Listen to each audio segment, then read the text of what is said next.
അന്താരാഷ്ട്ര ഒളിമ്പിക് ദിനാചരണത്തിന്റെ ഭാഗമായി മലപ്പുറം ജില്ലാ ഭരണകൂടം, ജില്ലാ സ്പോർട്സ് കൗൺസിൽ, ജില്ലാ ഒളിമ്പിക് അസോസിയേഷൻ എന്നിവയുടെ സംയുക്താഭിമുഖ്യത്തിൽ ഒളിമ്പിക് റൺ കൂട്ടയോട്ടം സംഘടിപ്പിച്ചു. മലപ്പുറം MSP സ്കൂൾ ഗ്രൗണ്ടിൽ നിന്നാരംഭിച്ച് കോട്ടപ്പടി സ്റ്റേഡിയം വരെയായിരുന്നു കൂട്ടയോട്ടം. Malappuram municipal chairman Mujeeb Kaderi flag off നിർവഹിച്ചു. ചടങ്ങിൽ ജില്ലാ കളക്ടർ VR വിനോദ്, ജില്ലാ sports council president VP Anilkumar എന്നിവർ സംസാരിച്ചു. ജില്ലയിലെ സ്കൂൾ വിദ്യാർത്ഥികളും വിശിഷ്ട വ്യക്തികളും കായിക താരങ്ങളും വിവിധ കായിക അസോസിയേഷൻ പ്രതിനിധികളും സ്പോർട്സ് ക്ലബ്ബുകളും കായിക പ്രേമികളും ട്രോമ കെയർ പ്രവർത്തകരും ഒളിമ്പിക് റണ്ണിൽ പങ്കെടുത്തു. കോട്ടപ്പടി സ്റ്റേഡിയത്തിൽ വെച്ച് നടന്ന ഒളിമ്പിക് റൺ സമാപന യോഗം ജില്ലാ സ്പോർട്സ് കൗൺസിൽ പ്രസിഡന്റ് VP അനിൽകുമാറിന്റെ അധ്യക്ഷതയിൽ P ഉബൈദുള്ള MLA ഉദ്ഘാടനം ചെയ്തു. Kerala state sports council standing committee അംഗം A ശ്രീകുമാർ പ്രതിജ്ഞ ചൊല്ലിക്കൊടുത്തു. ജില്ലാ സ്പോർട്സ് കൗൺസിൽ എക്സിക്യൂട്ടീവ് അംഗങ്ങളായ K Manoharakumar, C Suresh, P Hrishikesh Kumar, KA Nasar, Calicut സർവകലാശാല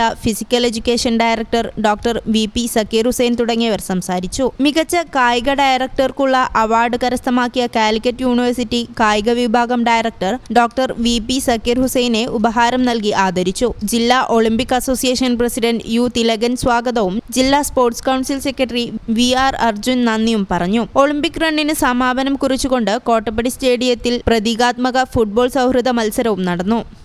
news bureau, Malappuram.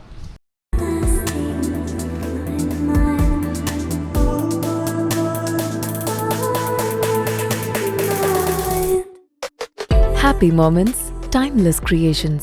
Wedding collections from Kavita Gold and Diamonds.